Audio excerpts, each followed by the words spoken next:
Well, hey, we are here to talk about Northview's vision to multiply through raising up leaders and through planting churches. It's really a two-part vision: to identify, to equip, and to train leaders, and secondly, to plant and replant churches. And it's that second half that we're focusing on today.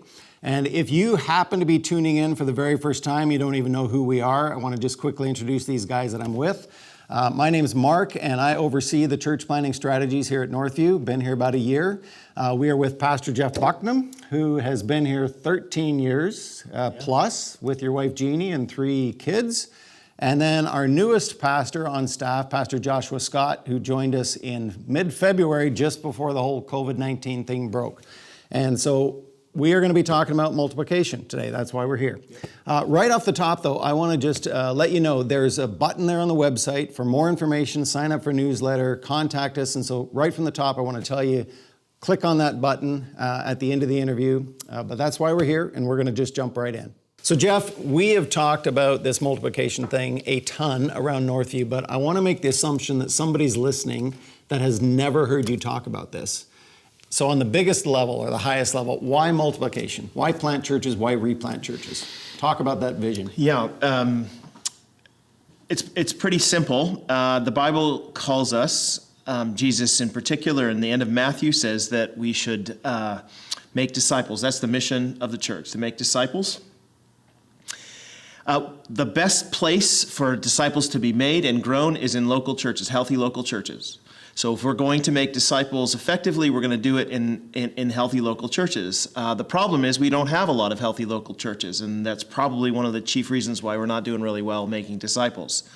So the more and better healthy local churches we can have in every region around the world, the more and better disciples we can make. And so for us, it's just a flat mission strategy, that the local church is central to the making of disciples.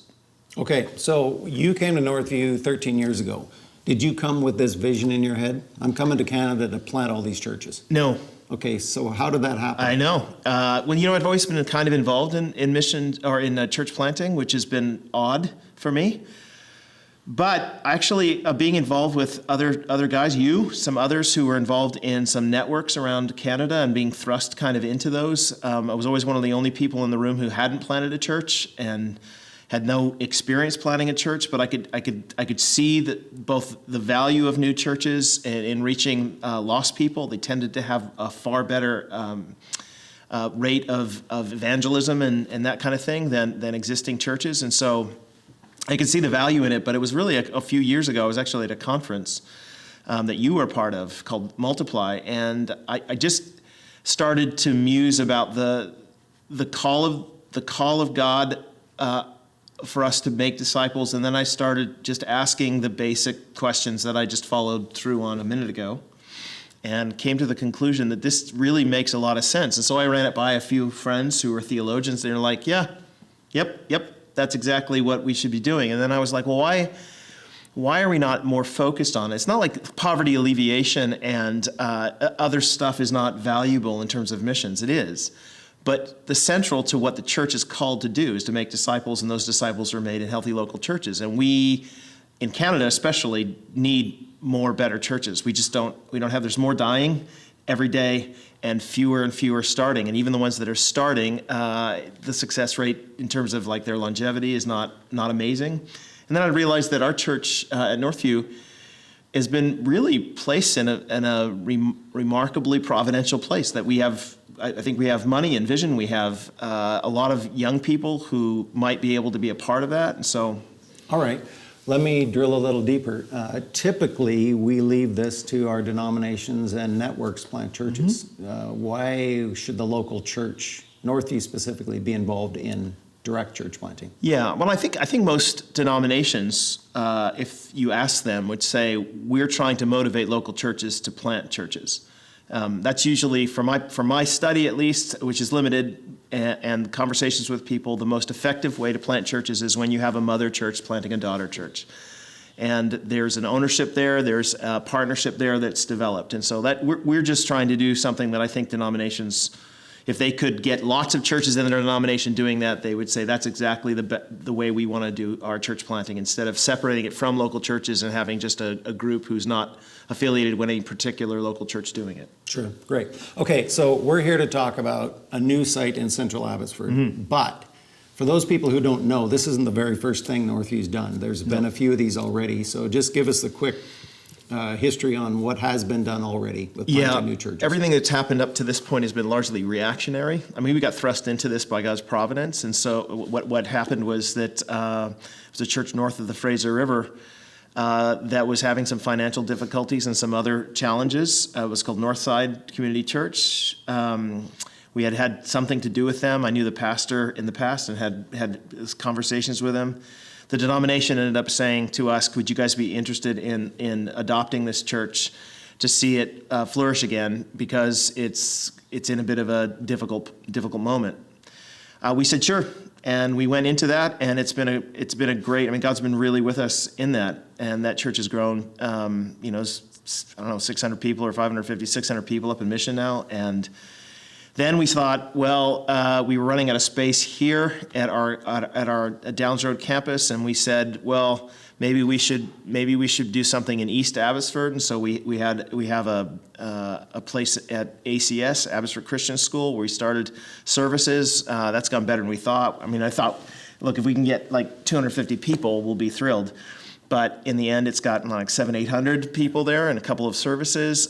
Just prior to that, we partnered together with another church, or two other churches, Westside Church in downtown Vancouver and Crossridge Church in Cloverdale, and we together basically, I guess, revitalized, renewed, replanted a church in the Tri-Cities. It's called Tri-City Church, and that's a little bit different. It's more of a church plant that's partnership with several different churches, but they're on the verge of becoming independent, and I think there's about 400, 500, something like that, people there. Yeah. And so the Lord's been really with us in it. And we've started just slowly thinking, well, instead of being reactive, perhaps we should be more proactive about that. I think that it was the Lord's way of moving us safely into the place that we are now. Okay, so you're moving from reactive to proactive, and Central Abbotsford seems to be the next spot. Yeah, it's not the only. I mean, there are lots of different spots that we have mused about. We have a relationship with a church in Central Abbotsford that we've had for a while through our village kids program and some village threads which ran before that. Those are ministries that are reaching out to some of the lower socioeconomic population in our city. And that relationship has sort of just blossomed into us thinking about, well, I wonder what would happen if we were to plant something maybe on a Saturday night. Well, they have their Sunday morning, and it would it'd be a little bit partnery with them. And so, it's our attempt to have an outreach in that community a little bigger than what we've had before. Yeah. So Village Kids has been running for many years already, and you've been waiting for a church plant. Waiting for what? Waiting. Why didn't we do it before? Yeah, why didn't you do it before? I think largely because we hadn't been thinking about that. I mean, churches always do these ministries like, we're going to reach into our local community and we're going to do, poverty alleviation or community transformation kinds of ministries, and those are all really good. But I think it's only been recently that we started to think, well, those things actually should be a pathway to gathering the people who are reached into local bodies.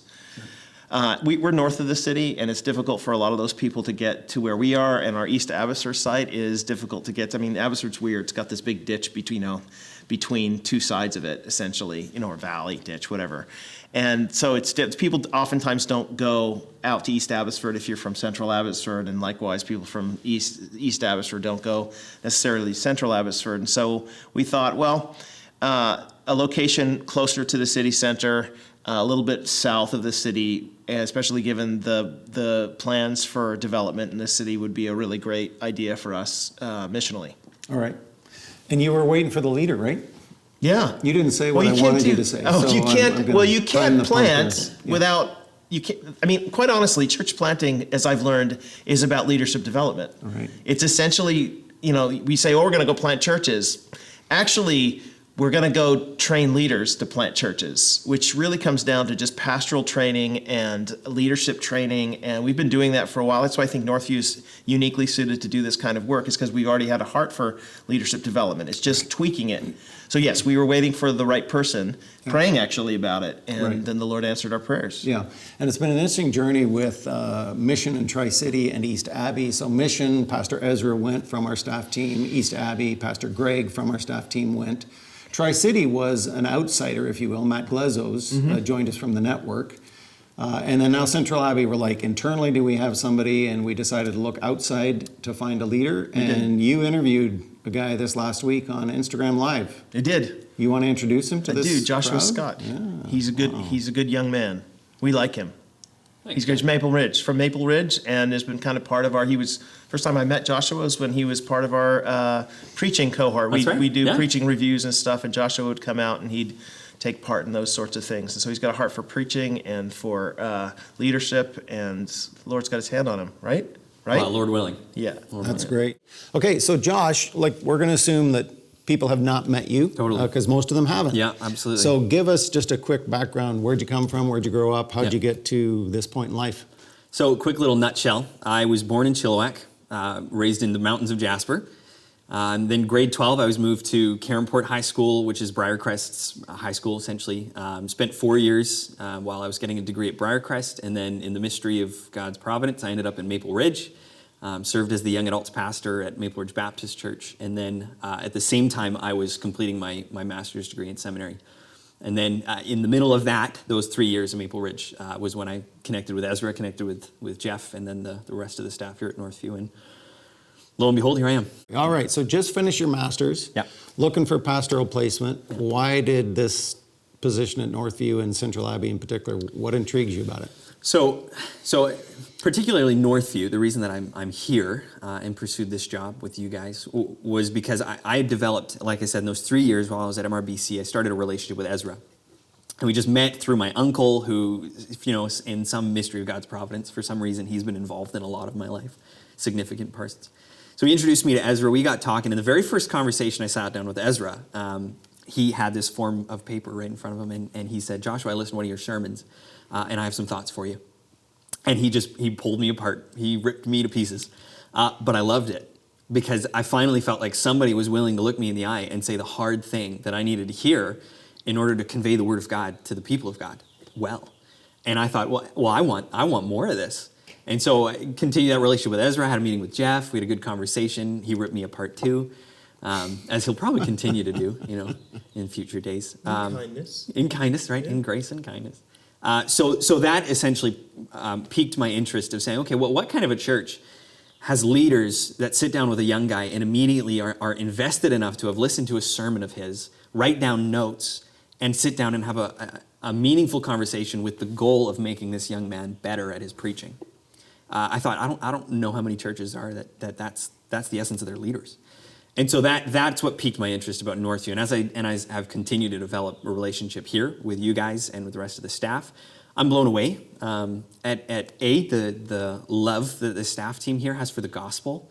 It's in everything, but B, the conviction of the Word of God as the standard of all truth. So that's why Northview, and particularly this campus, why this job. In some ways, at the start, it wasn't quite what I thought I was hoping for or looking for, but there was one critical conversation I had with my wife late in the evening, and she was just asking, Josh, what exactly is it? And I realized that I was trying to find my life in some ways and then not lose it for Christ's sake. And as I thought about it in that new frame, what does it look like for me to lose my life? I thought, for some reason, this job struck me as that place. As that place for me to lose my life for him. And he warmed my heart to the desire. And so now the reason I'm here is because I have a deep desire to see the gospel ministry flourish in Central Abbotsford and see the people of God grow. Yeah. Yeah.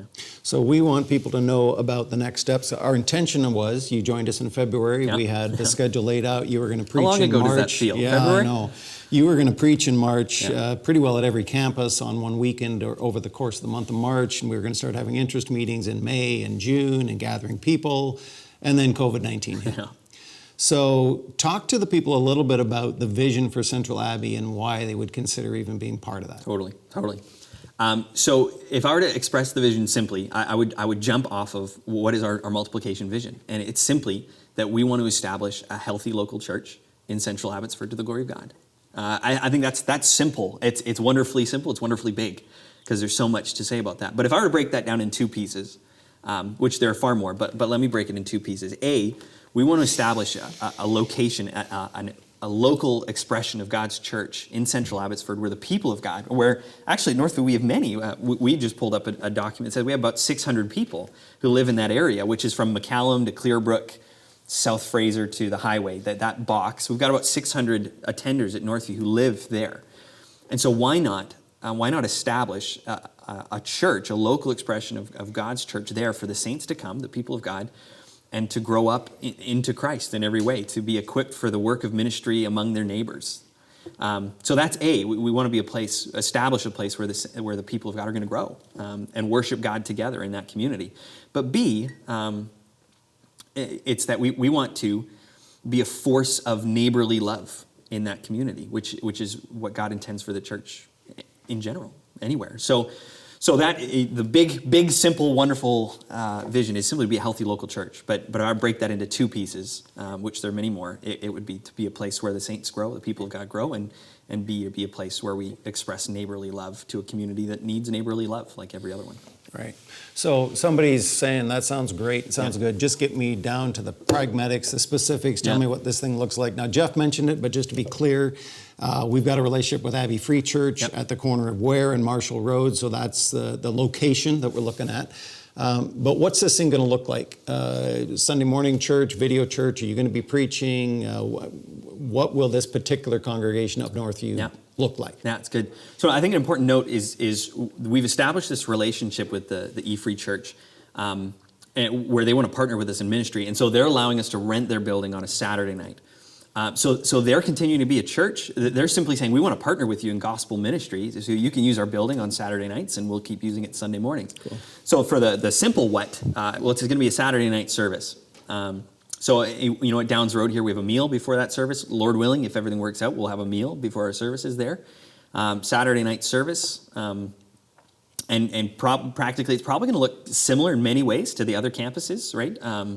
You've got Jesse in Mission and Greg in East Abbotsford who will preach every now and then, but usually you'll have one of the SLT or Jeff preaching over the screen. We'll have live worship. So in many ways, it's going to look similar to our other campuses, but it'll just be a Saturday night event. Okay, cool. What kind of people are you looking for to join you? Wow. People excited for the mission of God. People excited for God. I think there are far too few people who are just excited to be in a relationship with God and see others to be in a relationship with Him too. And so, if there are people in our congregation who have that, that would be amazing. But if anybody lives in that community and simply wants a place to worship the Lord and be in their community to do it, to partner with their neighbors and their friends who are just across the street and say, we want to do ministry together. We want to be the light of the world, which God calls us to be. In this community together, well, let's gather together and do that. So anybody who lives in Central Abbotsford, really, I'm saying, well, join us. Come and be a part of this ministry in your community, in your neighborhood, where you can invite your neighbors.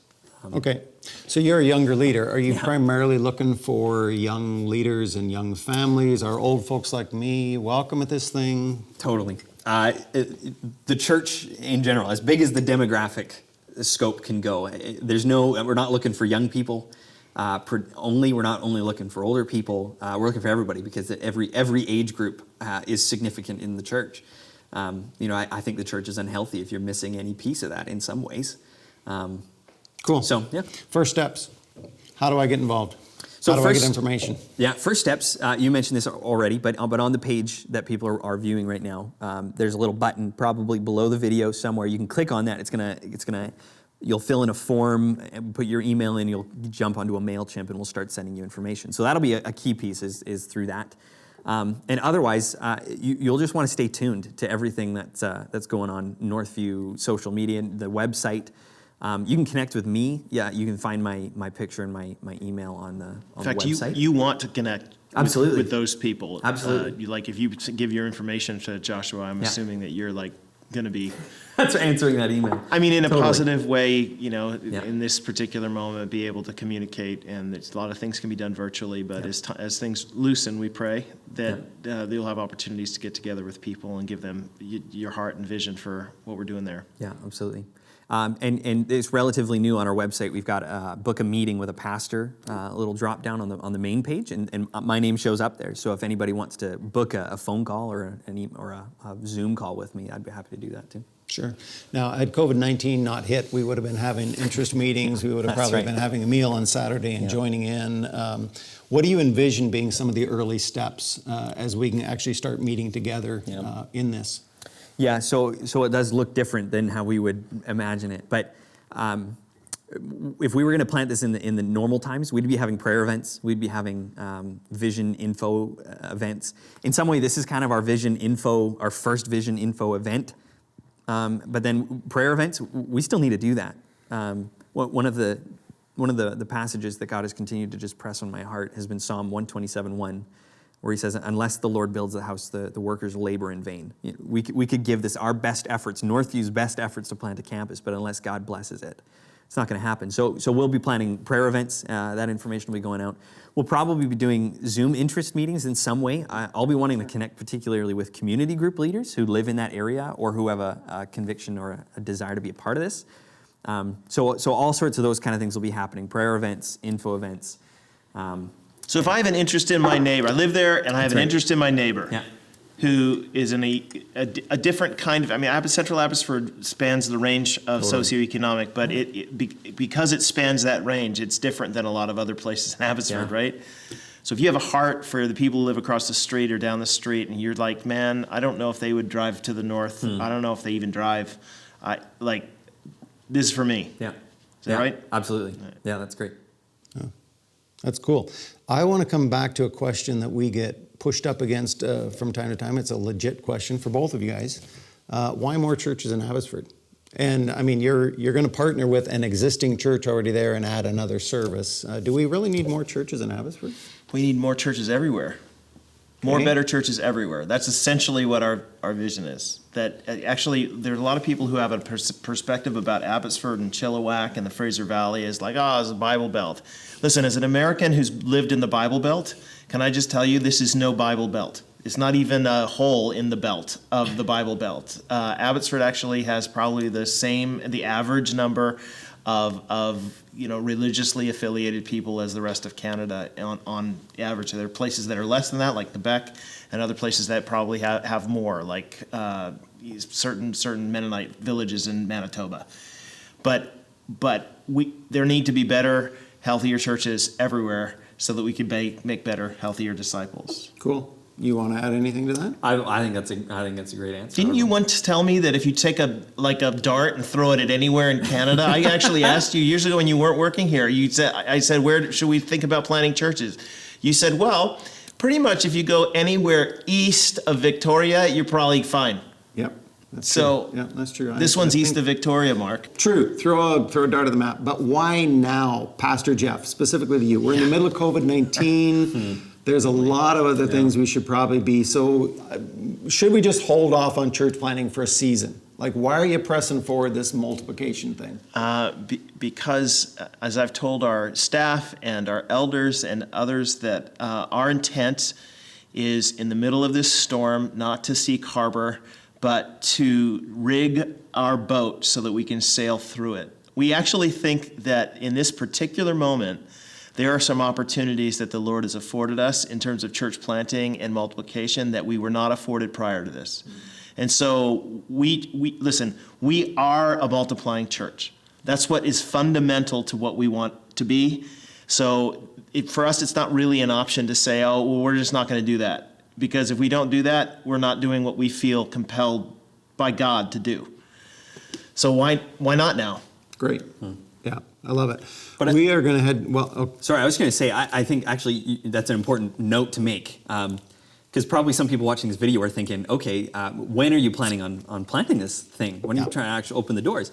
The plan has always been September. The plan has always been a launch in the fall. And Lord willing, that would be amazing. That would be incredible.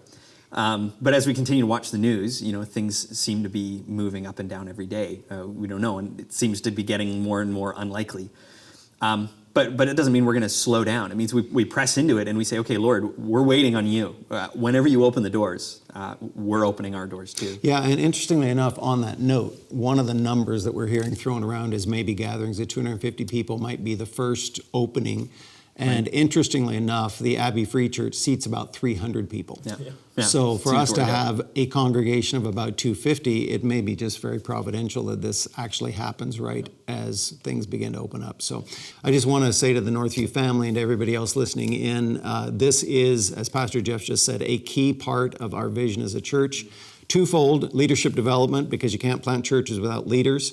So our intern program, our Immerse program, which is a Masters of Divinity program, and our church planting residency, ministry leadership program, these are all looking to identify, to train, and equip young men and women who want to go out and lead in local churches. And it's just a thrill to be part of a church that has such a vision for leadership development. Second part of that is living that out in multiplying more and better churches. So that's what we want to be on about. We would love for you to be on about this. I want to specifically say to those of you 600 who live in Central Abbey, we are hoping and praying a strong number of you will want to be involved in this new plant. So get a hold of Joshua. If you got questions for Jeff and I, that's fair too, but contact this guy. He'll answer all your questions.